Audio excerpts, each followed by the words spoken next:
We're definitely at a moment of transition, a moment where an old media system is dying and a new media system is being born.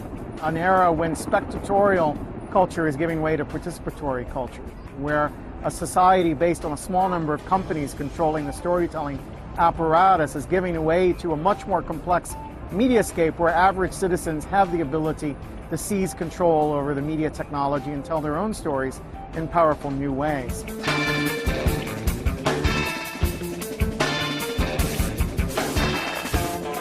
If we go back over thousands of years of human history, the most important stories were retold many, many times around the campfire.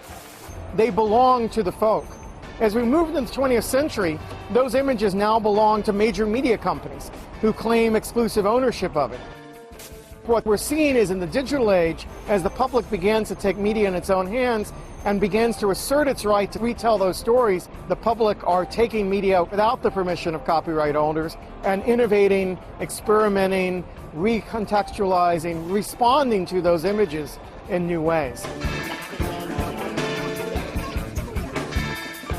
We take control of the media as it enters our lives, and that's the essence of convergence culture. Convergence culture is a world where every story, every sound, brand, image, relationship plays itself out across the maximum number of media channels. It's shaped as much by the decisions made in teenagers' bedrooms as it is by the decisions made in the Viacom boardroom. So a discussion list online or a Wikipedia function according to collective intelligence, where the group as a whole can put together knowledge in a more complex way than any individual member is capable of doing. We are developing technologies around collective intelligence which allow us to monitor government-produced data in ways that would have been impossible before.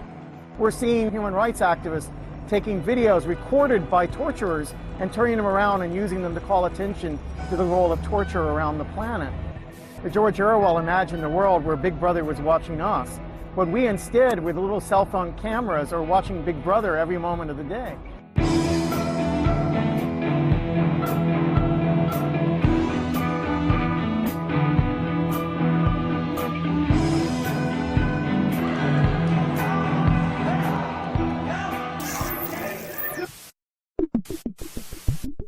In a transmedia project, the story or experience is spread across a variety of media platforms, not in a way that's redundant, but rather in a way that's complementary, so that each platform contributes what it does best.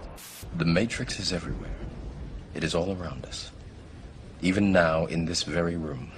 Popular entertainment so far has been the best at exploiting these core principles. We might look at The Matrix as a story that unfolds across 3 feature films, a dozen animated short subjects, about 20 comic book stories, about 3 video games, and continues to expand as the audience takes it up and creates fan fiction, or fan art, or fan costumes, or fan theater.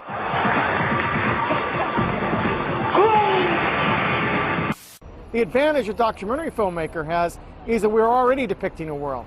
The reality is already cross-platform, and the reality is complex enough to allow us to have many different characters with many different stories on many different platforms. It was a creed written into the founding documents that declared the destiny of a nation. Yes, we can. So far, the biggest non-fiction success of transmedia storytelling is the Obama campaign. Here we see this political figure, relatively unknown 4 years ago, who exploded on the national scene by exploring every available media platform.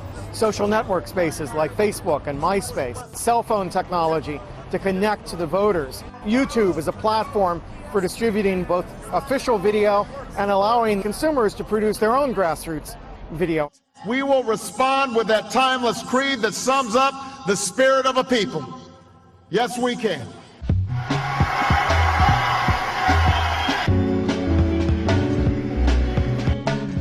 A world governed by principles of participatory culture has the potential to be much more diverse than a world controlled by a small number of media producers.